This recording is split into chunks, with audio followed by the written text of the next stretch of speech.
Abantu abali abagamba oba erinnya erya Azawi si lya Kiganda tuddiremuko ku mannya gaago Oluganda.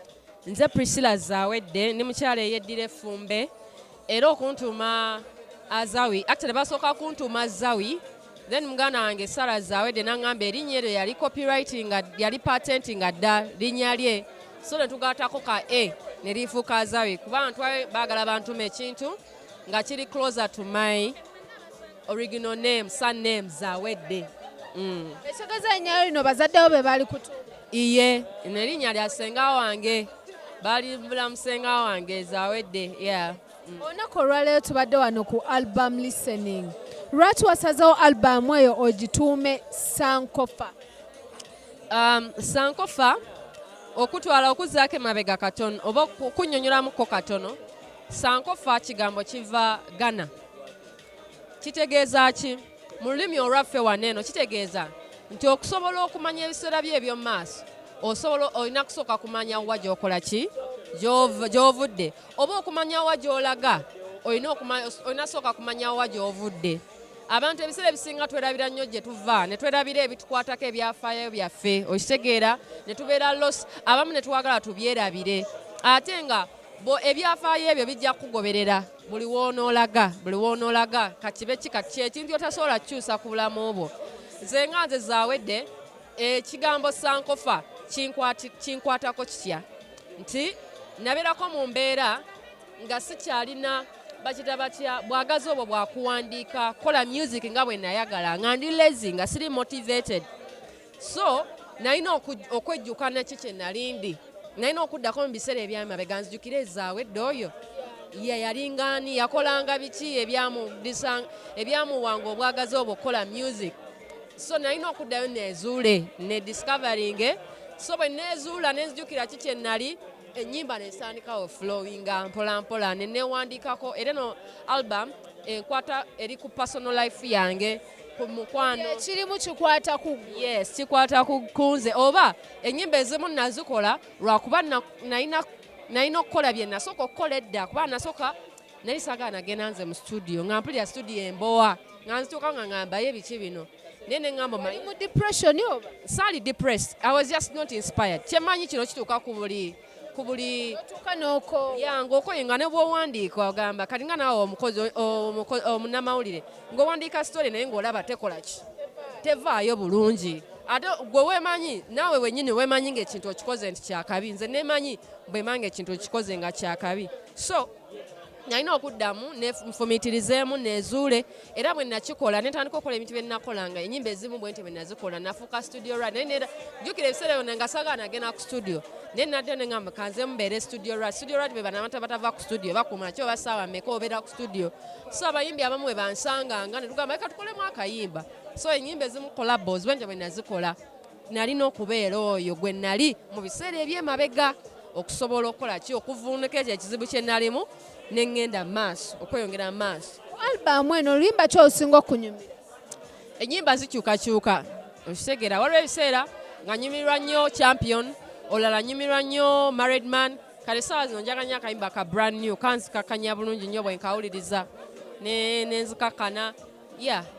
Olina oluyimba lwe ne questions ku album ono wafunye otya connection nayo era experience yabadde etya ng'oli nayo? Abamanyi okuva edda era kino eno kolabo yajja kujjukira nti eno kolabo gikola nalina kusooka kujjukira ki kye nali abantu abammanyiko before nga sinnafuuka Azawi nali muntu eyali ayagala nnyo dancehall nga njagala nnyo abamuyita batya reggae so kati bwe nafuna ebirowoozo eyo nenzaamu nembijjukira neŋŋamba naye olwaki waki sinoonyayo omuyimbi kuba nakubanga mwenoonyeza ne tumunoonya ne ttiimu yange tekyali nze nzekka Wizi Jaila bantu bangi abaamunoonya nga bamusindikira message nange leero nenoonya okitegeera so bwe najjukira nti nayagalanga nnyo danso neŋŋamba naye waki sinoonyayo omuyimbi wa dancehall gwe nayagalanga nnyo edda bankubiranga obuyimba nembujaminga nembu freestyling ne tunoonya conscience tekyali kyangu ne eventually namala nemufuna ntukola kyali kityangu omunoonya tekyali kyangu muganda wange ng'osindika message tebakuddamu n'ekyayamba nti bwe nali nakapafominga mu kusooka nakola freestyle ya conscience nenkuba akayimba kaako so akantu ako ne kagoyinga viral so nekamugwako So ndowooza bwe yandabanga I'm trying like so much to reach out. Kwa namugamba nze yakola ka freestyle ko kali nagamba yono omuwala nampa obudde. Ne mugamba njagala tukola akayimba. Actually naye njagala ateeke ne verse ku 10/10. Nagamba katukola akayimba akaki akapya. Ne tukola Samabe. Wamusasula oba tewamusasula? Walayi sijja kulimba teyansaba yadde n'ekikumi sijja kulimba. Yakikolera ku bwereere nansindikira ne verse kuba yayimba patois. Nali sibiwulira n'abinsindika n'abiwandiika ne tukola Samabe tutyo. Ekitegeeza yasindikanga waaka nga naye bw'osindika temwesinkananga tunaba kuba ali mu nsi ndala ali US tetunaakwesisinkanako. Yes kuba njagala munoonye tukole video kati olutalo olulala olw'omunoonya tusuutinge video eno eya Samabe abantu banyumirwe endongo. Otokola olimba ne questions waliwo abayimbi bangi nnyo abayudde mu industry naye nga tebakitukangako ate nga bakyagala.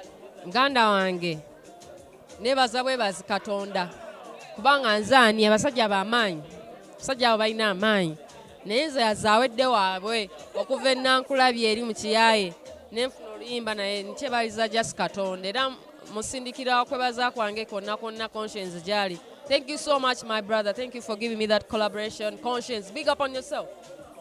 Ku albamu eno kuliko ennyimba ezoogera ku baami ate ogambye buno obulamu bwo tuwuulireko ku mwami oyo akutuusizza okumuyimbamu oluyimba.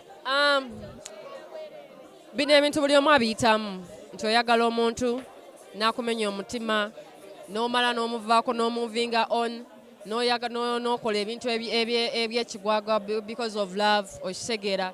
But Mukama mulungi nti I eventually found my person ne tweyagala era ebintu biri steady otambira person for now. Nayo omuntu agala byogera ojja kungobaako abantu bange bwe time neeba etuuse nja mubalaga mujja mula sijja namubalaga kyemanyi mujja mugwako samwe amanyi mwenga mukwekula eyita kwekulikika.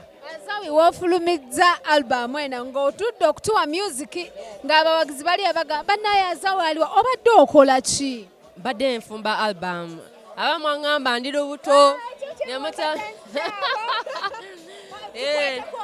amugira mulindako kansooke eno album ngitambuze etuuke mu bantu tomanya nange at one point tobadde lubuto sinababera mbadde lubuto lwa album pozi naye luli olulala it's not yet the time nkyankola sente nkyanoonya ndongo nkya enjoying myself before I devote myself into having a family and settling down.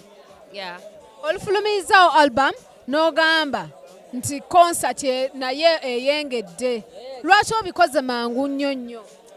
Kubanga yemu ku strategy okuyamba okututumusa album eno okitegeera like byonna byeyamba nti okwogera ku album kinyamba okwogera ku ki ku concert oba okwogera concert kinyamba okukola ki okukujubisa ku album era anajja ku Serena nga 2 ngenda performing ennyimba ezimu eziri ku album performing n'ennyimba enkadde album yegenda fuluma nga 9. It is going to be Monday. Ku Monday wegenda ofuluma then concert yebeere nga 2 October wali ku Serena Hotel mujjenze ngenda kuba mbalindiridde egenda kubeera perfect production and concert eri more intimate to tone down a little bit.